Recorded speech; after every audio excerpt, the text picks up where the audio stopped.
Welcome to Intuitive Human. Our mission is to normalize intuitive experiences for humanity. We're connecting with people just like you, excavating their highly impactful, view-shifting, intuitive experiences, diving deeply into what it actually feels like when you go beyond the veil. In this interview, Monica Coronel shares a fear-death experience where she was escorted by a force into an alternate dimension and reality, answering lifelong questions and bringing her into another level of true nature. We hope you see your own reflection in these stories, empirically proving intuition really does exist, and in such a way so that you may discover your own intuitive human. Thank you so much, Crystal, for having me. My name is Monica Coronel, and I would say that I am the business of inspiring people through emotional intelligence with spirit. I also lead an online university that we founded, my husband, myself, and a partner founded 3 years ago. Okay. And I am studying a PhD in emotional intelligence. So basically, that's what I do. I facilitate emotional intelligence to other people, and I basically accompany them in their journey to acquire the ability of what I consider is important to integrate thought and emotion and live intentionally. I am 50 years old right now. Okay. And when my near-death experience happened, I was 45. I was here in the United States, in Florida. Okay. And it was a weekday, and I was going to pick up my son at night. It was around 9 p.m. And the night was beautiful. I was driving by myself. I was enjoying the ride because it was a starry night, breezy, just perfect night. Mm-hmm. And I was enjoying being by myself. So just a normal kind of evening for you. A normal kind of evening for me. Okay. Yes. And would you say before this moment occurred that you had any particular readiness that occurred in your life to prepare you at some level or any level for what was about to occur? Well, I'd say that since I was a child, I remember that I used to spend a lot of time by myself. I really enjoy solitude, and it was because it felt peaceful, safe. And during those moments, I used to ask God, life, the universe, why am I here? Why is my purpose? Mm-hmm. What is the reason for my existence? So I'd say that since I was a little girl, I used to think and I feel that life should be meaningful, that my existence should have a meaning. Okay. And I needed to have a reason to wake up every morning. And I grew up asking these questions, and there were many years since the answer came. And basically, I just felt curious about it. It kept me motivated, because I knew that at some point in my life, I was going to find the answers.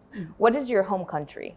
My home country is Ecuador. As I said, that night, I was driving north, pick up my son. It was a relaxing night. I was already tired. It was 9 p.m., but I was loving my ride. I always enjoy those moments of, quiet time.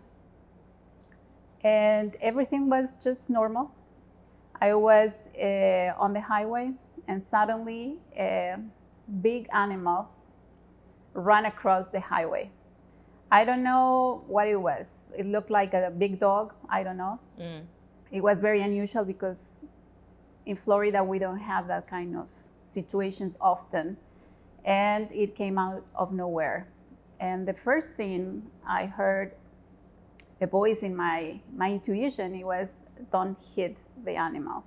So what I did was to push the brake and turn the steering wheel to the opposite side of what I saw was where the animal was.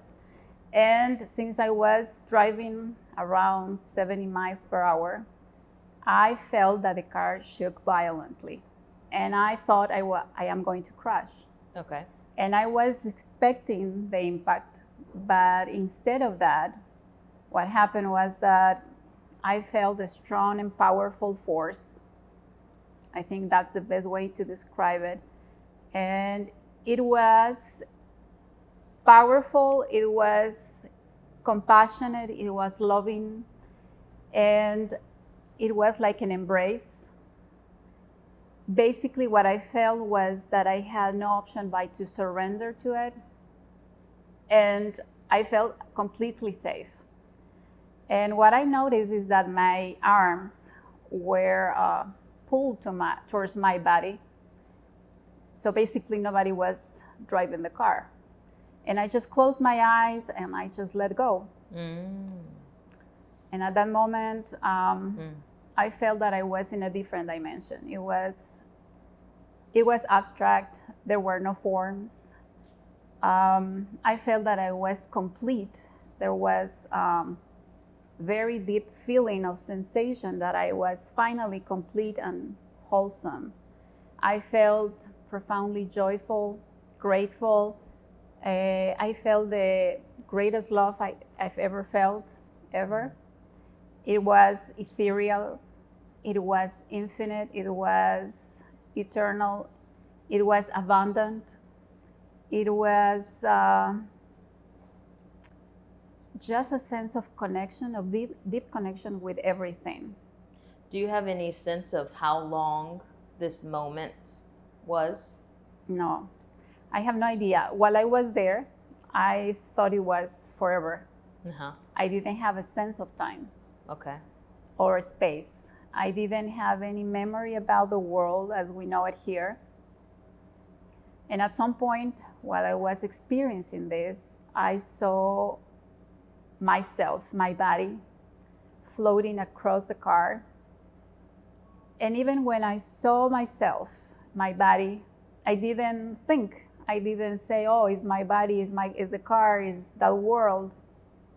I just observed what I was observing without judgment of thought or any reasoning behind it. The experience continued. So I was in that space, loving, wonderful, beautiful space. And then suddenly I felt that I was coming back to the car. Okay. It was like something was pulling me towards the car. And when I realized that I was back, the very first thing I noticed was that my heart was not palpitating, that I was very calm, that I wasn't scared, I wasn't nervous. I just felt that I was safe and I was back. But it took me a second to realize that I was back to this world. And when I did, I felt pain, physical pain and emotional pain. It was very painful to come back because it was very dense. I realized that this world is very dense. It's very material, it's very physical. And I felt that my body needed to readjust to it, and it was painful. But what caused me great pain was knowing that I was back, that I wasn't there anymore. And I started to cry uncontrollably, and I asked God, why did you brought me back? And I think that the questions I asked myself was, oh God, am I not good enough to be there? Why did you bring me back? This doesn't make sense. I don't want to be here. And I was angry. I felt anger and I felt rejected. And I said, that's not fair. I was there. It was so beautiful. So after a few minutes, I don't know, I heard my voice, and my voice told me the names of my husband and my son. And then I realized that I had a life here, that they were here, that I was part of it. And then when I remembered my son and my husband is when I started to calm down and accept that I was back. And I said, okay, I don't want to leave them. I don't want them to suffer because of this. So I started to calm down. And during all this time, I was driving the car somehow because I was not paying attention to anything that was happening. At the end, the car never crashed. Okay. The car didn't even move to either side of the way. It was just like nothing happened. And I got to pick up my son. When I saw him, I wanted to tell him about it, but I couldn't. I just couldn't talk about it.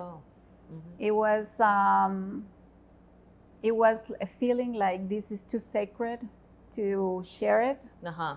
And maybe I'm going to worry him, or he's gonna get scared or something. So I didn't say anything. I just hugged him, and I was glad that he was one of the reasons why I'm here. So we drove back home.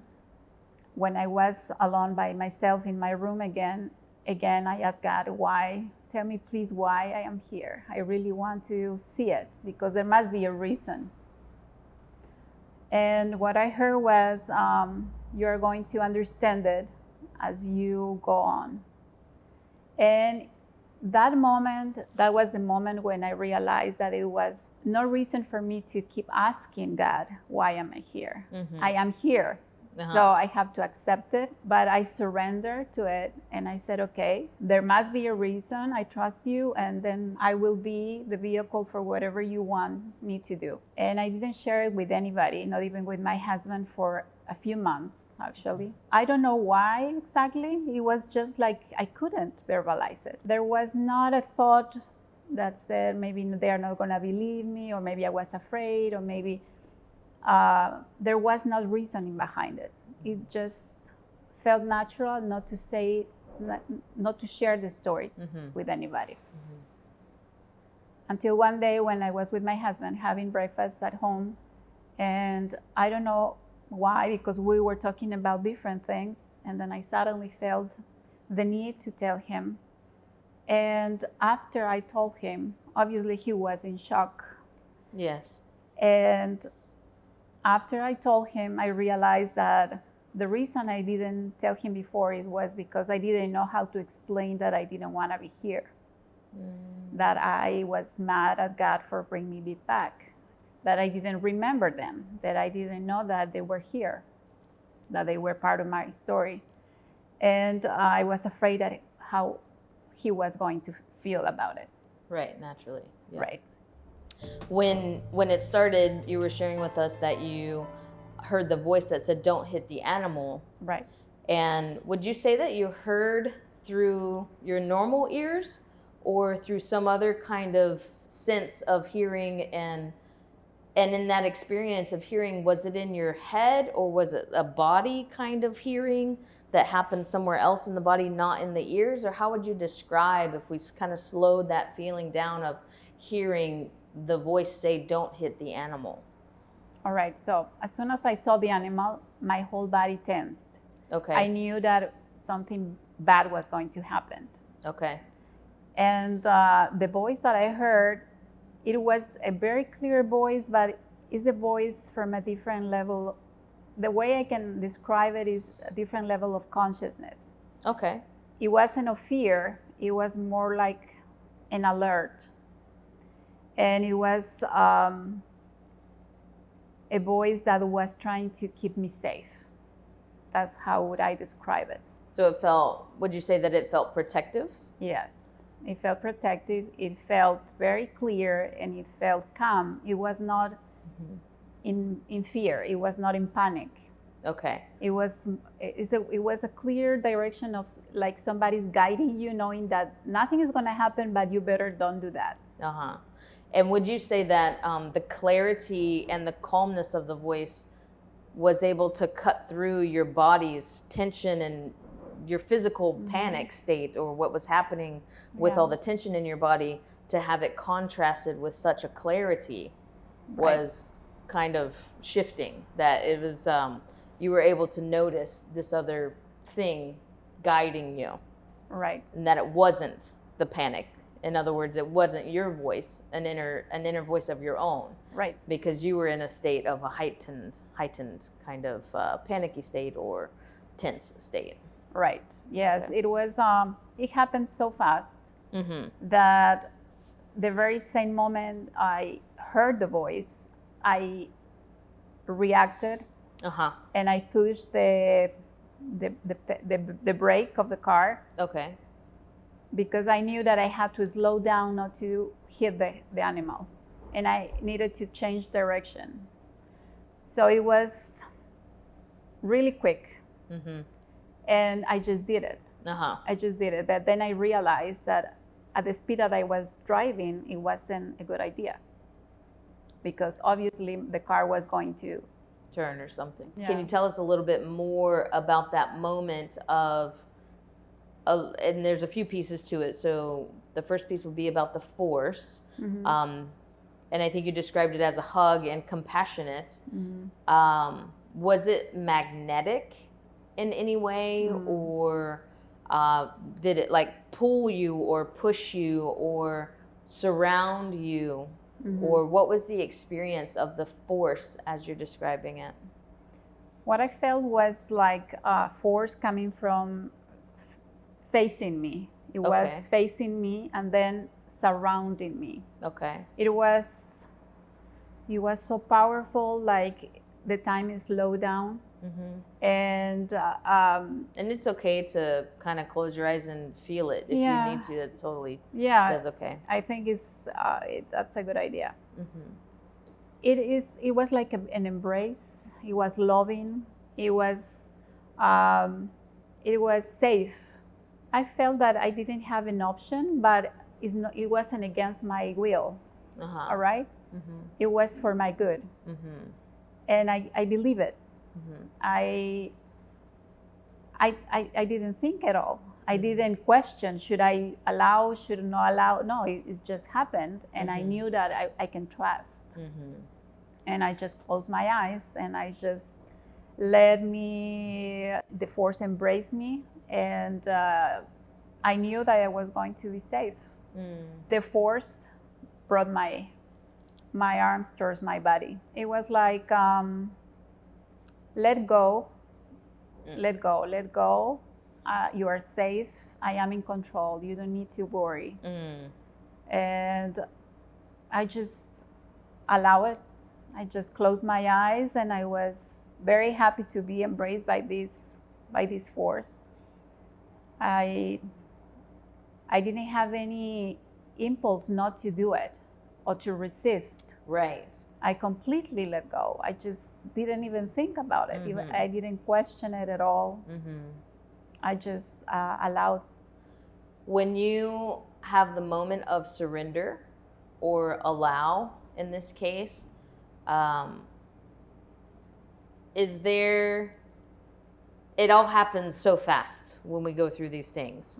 And so that's the work that we're doing here, is to kind of simplify it if we can even use that language, to break it down and make it tangible. Right. So in the moment of surrender or the hands being brought back to your body, would you say that there was any qualitative kind of differences of before that and after that took you into the surrender moment? So in other words, some people might explain it like kind of a membrane. Like there's this membrane you have to push through, or you have to retreat into.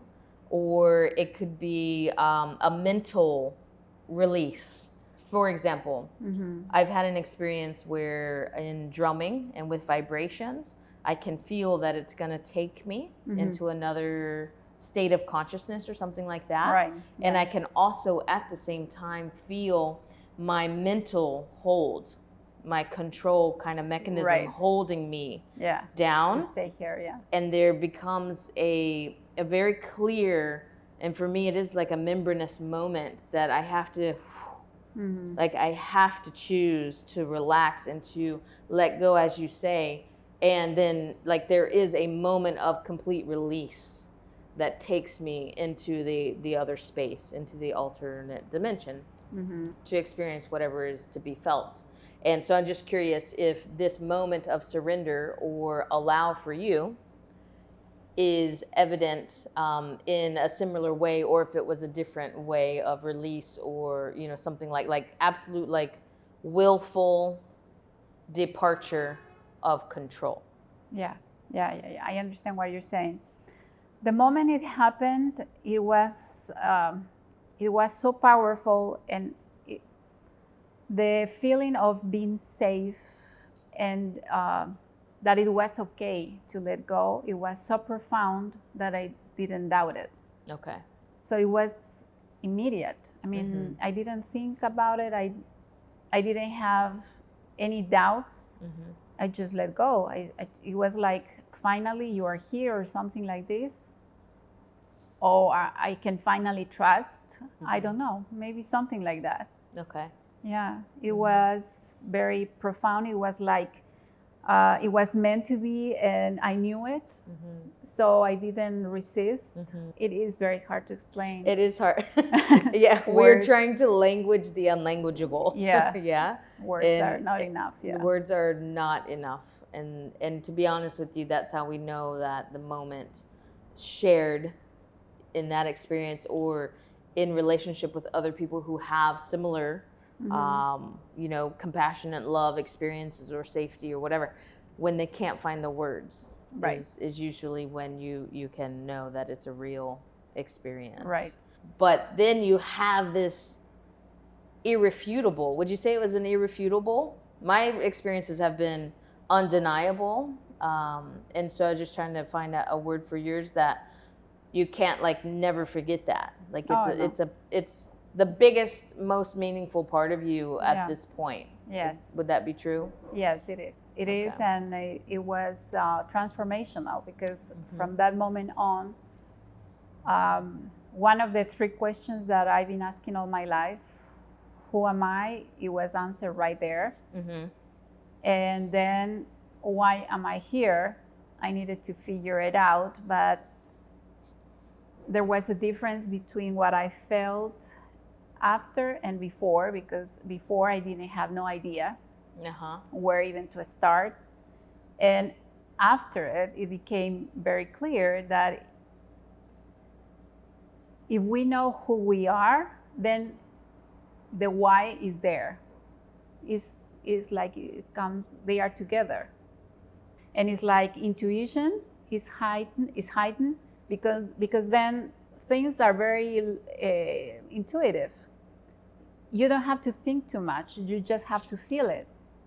And then I realized that, for example, emotional intelligence was in my life as a vehicle for me to fulfill my purpose, which is to walk with other people and remind them who they really are and why they are here. And so you're returning to the gravitational field. You're returning to the body sensations, and some might say the limitations of the human experience in some ways. Yeah. Right. And what you said you noticed first was no heart palpitations. Right. And then that you felt safe, but you also felt the pain of coming back. Yeah. And in the end, your car did not crash, right? No. Everything was fine. It was fine. But this pain and sensory experience that you felt, it was the oneness and the extreme openness that might, and then coming back into this tighter container or limited container. Is that what? Okay. It's like shrinking.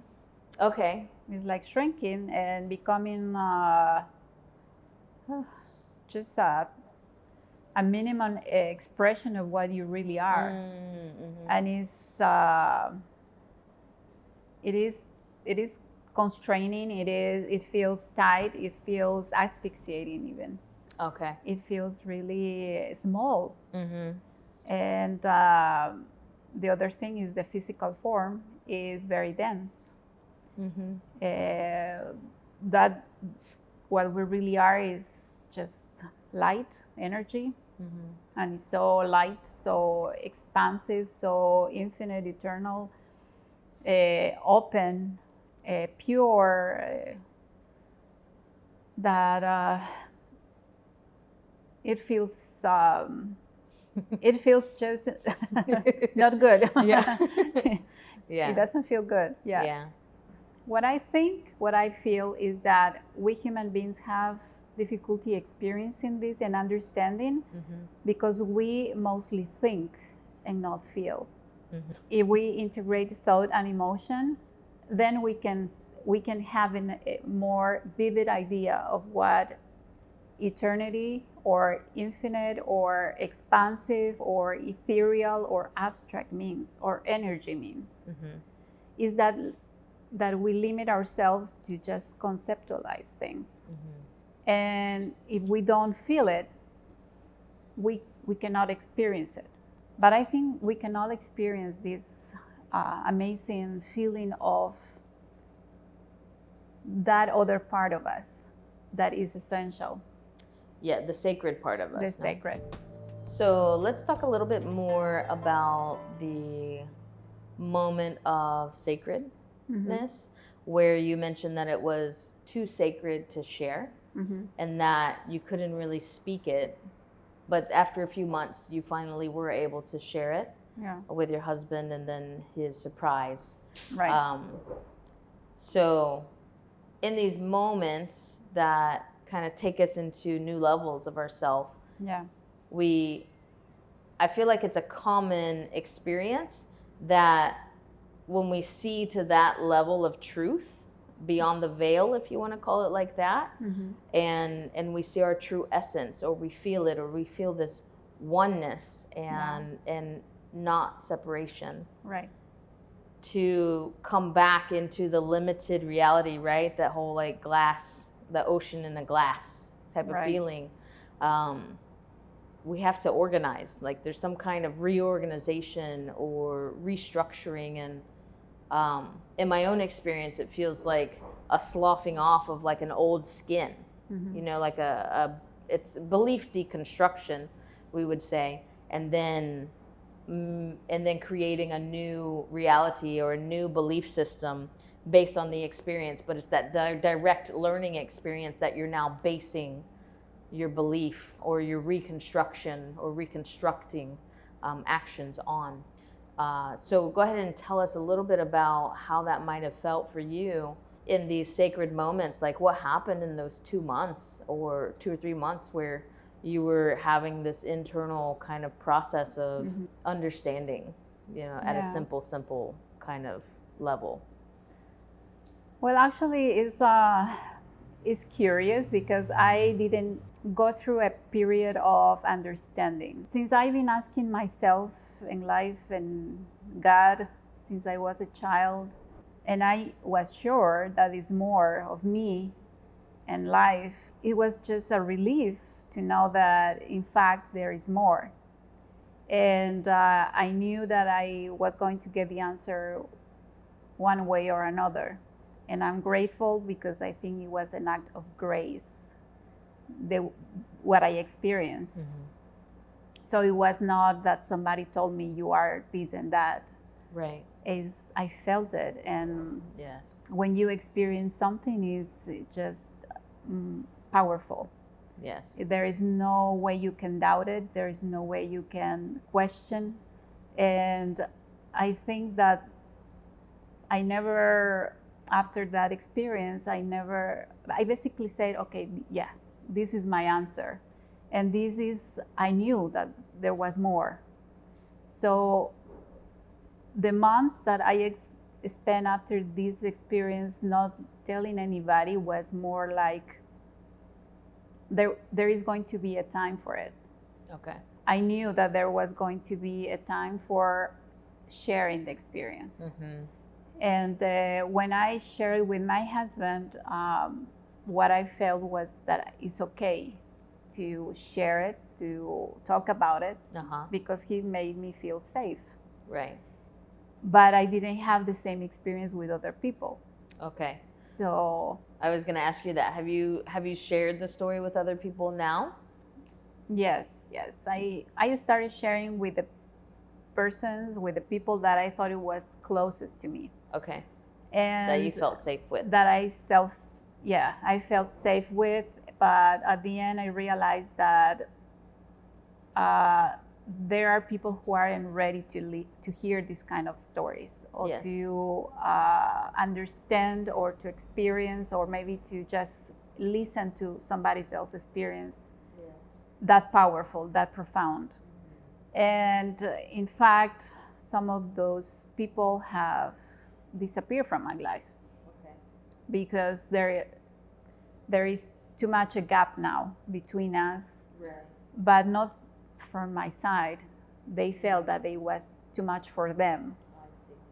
So I learned that not everybody is ready to listen, to hear this story. Yes. That not everybody is going to respond in the way my husband responded. To learn that I don't have to care about it, because my purpose is not about being liked by others. Yes. But regardless of what happens, do it anyways. Yes. And to me, it was feeling safe. Most of my life, I didn't feel safe. And that was the only moment where, and I understood that in reality, I am safe. I am safe regardless of my experiences in this world. So it's not like I am not there anymore and I am not safe here. It's more like now I know and I confirm that I've always been safe and that I am safe, that it's okay There's regardless. some kind of eternal safety. Yes. Like there's a... Yes, it's always in the background. The thing is that we don't notice it. So now that I know, and I know because I felt it, who I am, then there is no doubt and there is no disconnection. Now there is no disconnection. There is no space between me and that. I am always there. And from that space of connection is that we can be of use in this world. We can serve from a different perspective, from a different point of view. We live from a different point of departure. It's not what I get, it's more what I give. Right. All that work, that inner work, happens when we are ready. And it happens different times for different people. Right, absolutely. So it's just the journey and where we are in the journey. Absolutely. Yeah, we are more than what we see every day in front of the mirror. Yes. That's definitely true. And we just have to allow ourselves to connect with that because it is amazing. Yes. It is amazing. It is just beautiful. And you don't need to understand to accept. Absolutely life-changing, no? Yeah. Would you say that intuition or these intuitive experiences are reserved for special magical people, or does everybody have it? No, we all have it because in essence is what we are. It's just that we are disconnected from it. It's just that we don't see ourselves in that light. We rely too much on intellect and reasoning and what is logic and what is appropriate and what goes according to the program of the world. Right, or the conditioned aspects that people put on or teaching has put on us. Exactly. Yeah. And we don't want to be different. We don't want to dare to shine because we want to be part of it. Yes. This path can be lonely just because not everybody is ready to embrace it. Yes. But it's not lonely to me. I don't feel lonely. I don't feel abandoned. I don't feel unsafe anymore. I just know that I have to keep going regardless of what other people think or is ready to accept or not yet. Yes. Perfect. So, well, thank you very much for your time and for sharing your story with us. And we hope that it goes into the community and into the world and touches people's hearts and awakens them to deeper levels of themselves. Yeah, that's the idea. So thank you very much. Thank you, Crystal, to you, because this initiative is amazing and you are putting it out there, and it's up to whoever watches this to make a decision. Yes. So hopefully we are going to help others to awaken as well. Yes. Thank you so much. Thank you. Ajo.